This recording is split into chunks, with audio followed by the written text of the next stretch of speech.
നമുക്ക് അലീനയുടെ മനുഷ്യങ്ങളുടെ നാളത്തെ നല്ലൊരു കഥ കേട്ടാലോ? വീഡിയോ ഇഷ്ടപ്പെടുവാണെങ്കിൽ ഒന്ന് ഹൈപ്പ് ചെയ്യാൻ മറക്കരുതേ. ആദ്യമായി കാണുന്നവരാണെങ്കിൽ സബ്സ്ക്രൈബ് ചെയ്യാനും മറക്കരുത് കേട്ടോ.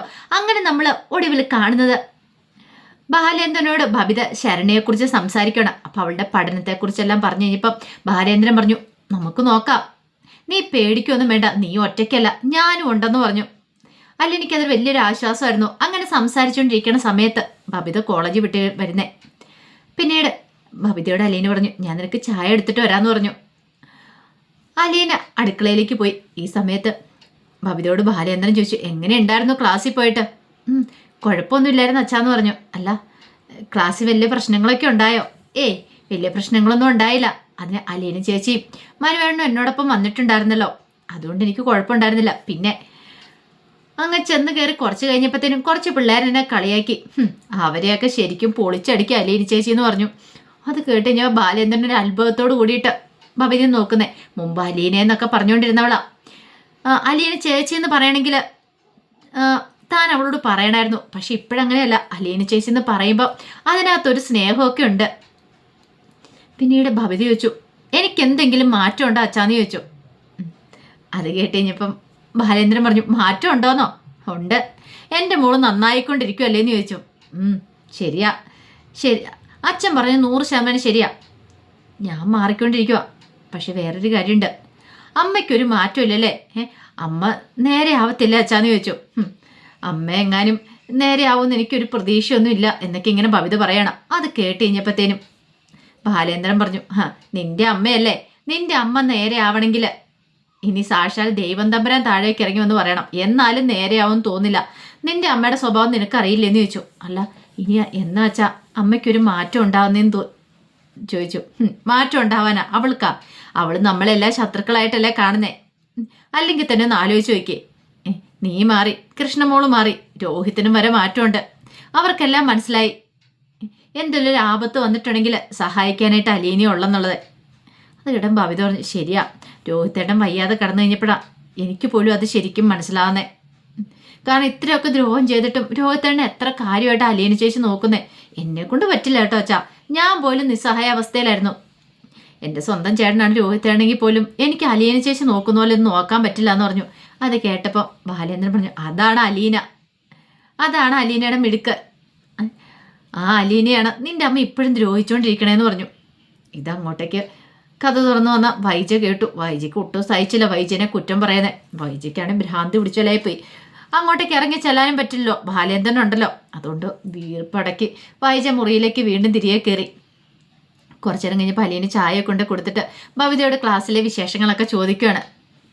ഇതിനു മുമ്പ് ഇങ്ങനെയൊന്നും ചോദിച്ചിട്ടുണ്ടായിരുന്നില്ല. ബബിത ഭയങ്കര ഉത്സാഹത്തോട് കൂടിയിട്ടാണ് കാര്യങ്ങളൊക്കെ പറയണേ. അതെ, അറ്റൻഡൻസിൻ്റെ കാര്യത്തിൽ പ്രിൻസിപ്പൾ എന്താണ് സാക്ഷ്യം തന്നിട്ടുണ്ട്, എക്സാം എഴുതാമെന്നൊക്കെ പറഞ്ഞു അലീന ചേച്ചി. അപ്പോഴേക്കും അലീന പറഞ്ഞു, അങ്ങനെയാണെങ്കിൽ 1 മാസത്തെ പോർഷനും കാര്യങ്ങളൊക്കെ കംപ്ലീറ്റ് ചെയ്താൽ മതി, ഞാൻ പഠിച്ചെഴുതിക്കോളാന്ന് പറഞ്ഞു. അലീന ചേച്ചി കാരണം അല്ലായിരുന്നെങ്കിൽ ഉറപ്പായിട്ടും എൻ്റെ ഒരു വർഷം പോയേനെന്ന് പറഞ്ഞു. അലീന ശ്രദ്ധിച്ചു. അവളത് പറയുമ്പോൾ അവളുടെ കണ്ണുകളിലെ തിളക്കമൊക്കെ മുമ്പത്തെ പോലെ ഒന്നും ആയിരുന്നില്ല. ഇത്തിരി കഴിഞ്ഞപ്പോൾ തന്നെ കൃഷ്ണമോളും കൂടെ വന്നു. അങ്ങനെ അവരും 4 പേരും കൂടെ കൂടിയിരുന്ന് സംസാരവും ചിരിക്കുകയായിരുന്നു. ഇതൊക്കെ അകത്തിരുന്ന് വൈജ കേൾക്കുന്നുണ്ട്. വൈജയ്ക്ക് സഹിക്കാൻ പറ്റുന്നതിലും അപ്പുറമാണ്.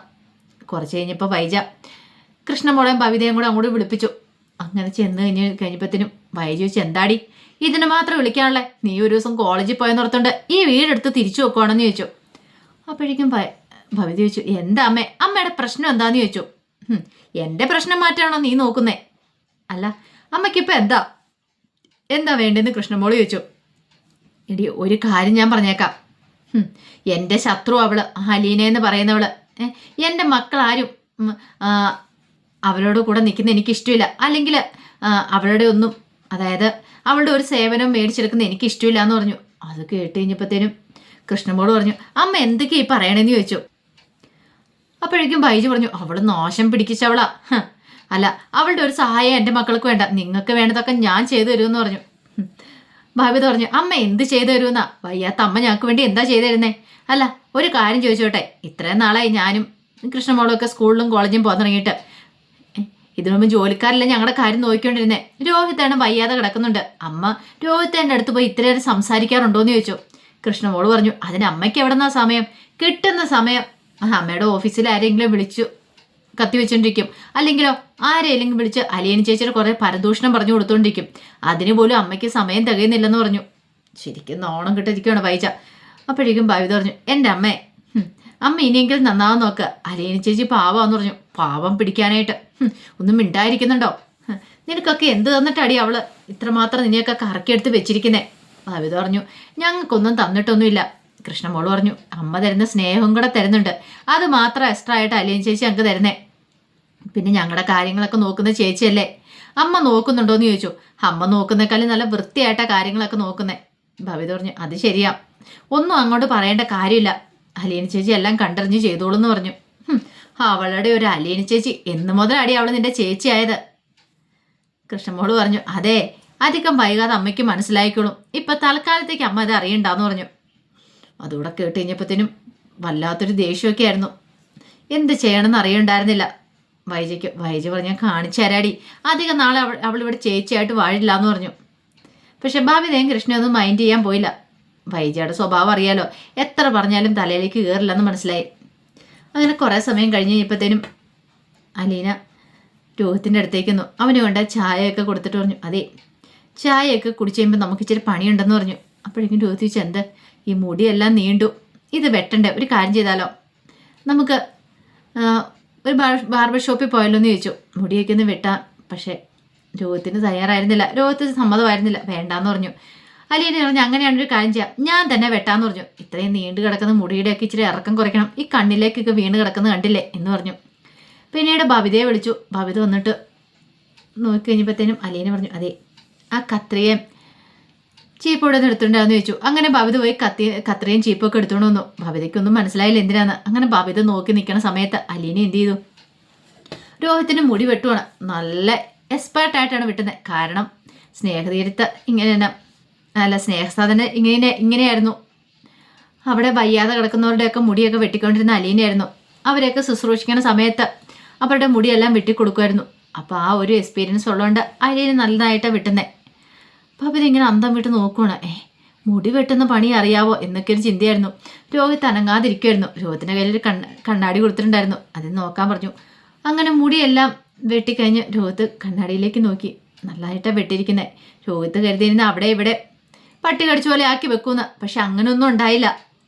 നല്ല രീതിയിൽ തന്നെ വെട്ടി ഒതുക്കി വെച്ചിരിക്കുന്നത്. അലീന ചോദിച്ചു, ഇഷ്ടപ്പെട്ടോ എന്ന് ചോദിച്ചു.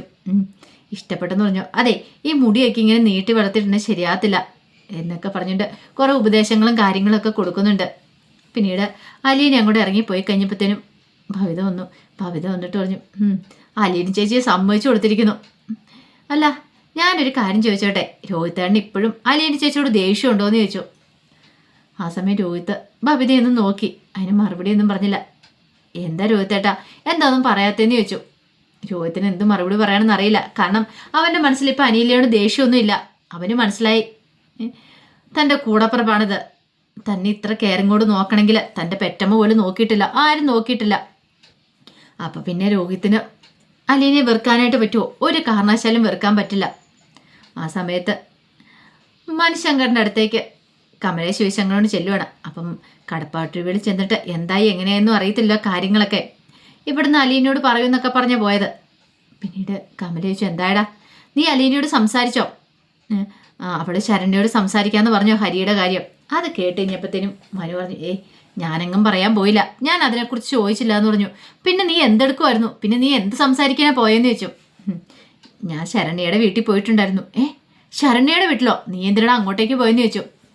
അലീനയെ കാണണമെന്ന് പറഞ്ഞു. അപ്പം അലീനയെ കാണണമെന്ന് പറഞ്ഞപ്പോൾ ഞാനും ആ കൂടെ പോയി. എടാ, എന്നിട്ടോ അവൾക്ക് നിന്നെ മനസ്സിലായോ? എന്നെ മനസ്സിലായിട്ടൊന്നുമില്ല. ആ വീട്ടുകാർക്ക് എന്നെ മനസ്സിലായെങ്കിൽ ആ വീട്ടിലേക്ക് എന്നെ കയറ്റുമോ? ഒരു കാരണവശാലും ഇല്ല. എടാ, അങ്ങനെയാണെങ്കിൽ നിനക്ക് ആ ശരണ്യയോടൊന്ന് സംസാരിക്കാൻ മേലായിരുന്നോ? ബെസ്റ്റ്. അമ്മ എന്ത് പൊട്ടത്തരം അമ്മ പറയണേ. അങ്ങനെ എന്തെങ്കിലും സംസാരിക്കാൻ ചെന്നിട്ടുണ്ട് ആ വീട്ടുകാരപ്പം എന്നെ അടിച്ചിറക്കില്ലേ?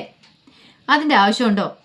എടാ, അങ്ങനെയാണെങ്കിൽ തിരിച്ച് വരുന്ന വഴിയെങ്കിലും നിനക്ക് സംസാരിക്കാൻ മേലായിരുന്നോ അവളോട്?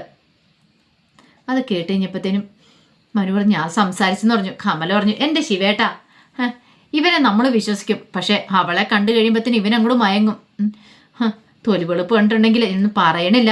മോനാന്ന് പറഞ്ഞിട്ട് കാര്യമൊന്നുമില്ല. കണ്ട വേലക്കാരുടെ പുറകെ പോകാനേ ഇവന് സമയം. അല്ലെങ്കിലും അതെ, കുറേ കാലമായിട്ട് ഞാൻ ശ്രദ്ധിക്കുന്ന ഒരു കാര്യമാണ്. അലീന എന്ന് പറയുമ്പോഴത്തേനും ഇവൻ എന്തൊരു സ്നേഹമെന്നറിയാവോ.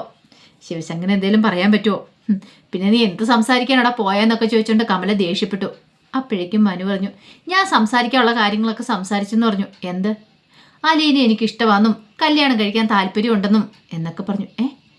കല്യാണം കഴിക്കാൻ താല്പര്യമുണ്ടെന്നോ? കമല അന്തം വിട്ട് നിൽക്കുകയാണ്. എന്താമ്മേ? ഞാൻ പറഞ്ഞത് അമ്മയ്ക്ക് ഇഷ്ടപ്പെട്ടില്ലേ? എനിക്കിഷ്ടമാ. എൻ്റെ ജീവിതത്തിൽ ഒരു പെണ്ണുണ്ടെങ്കിൽ അത് അവള് മാത്രമേ ഉണ്ടാകത്തുള്ളൂ. അവൾക്ക് വേണ്ടി ഞാൻ എത്ര കാലം വേണം കാത്തിരിക്കുമേ. അവളെ ഞാൻ വിവാഹം കഴിക്കുള്ളൂ എന്ന് പറഞ്ഞിട്ട് മുറിയിലേക്ക് കയറി പോകുമ്പോൾ ഇടിവെട്ടേറ്റ പോലെ കമല നിൽക്കുകയാണ്. ശിവശങ്കരൻ ഇന്ന് മറുപടി പറയണമെന്ന് അറിയത്തില്ല. ശിവശങ്കരൻ അറിയാം വൈജയുടെ മോളാണ്. കാരണം ശരിക്കും പറഞ്ഞിട്ടുണ്ടെങ്കിൽ മുറപ്പെണ്ണാണ്. പക്ഷേങ്കിൽ അത് കമലയ്ക്ക് അറിയില്ലല്ലോ. അപ്പോൾ അതിൻ്റെ വിശേഷങ്ങളൊക്കെയാണ് നമ്മൾ കാണാനായിട്ട് പോകുന്നത്. ആ വിശേഷങ്ങൾക്കായി നമുക്ക് എല്ലാവർക്കും കാത്തിരിക്കാം കേട്ടോ. ഒരിക്കൽ കൂടി എല്ലാവർക്കും ശുഭരാത്രി നേർന്നുകൊണ്ട് നിർത്തുന്നു. നന്ദി.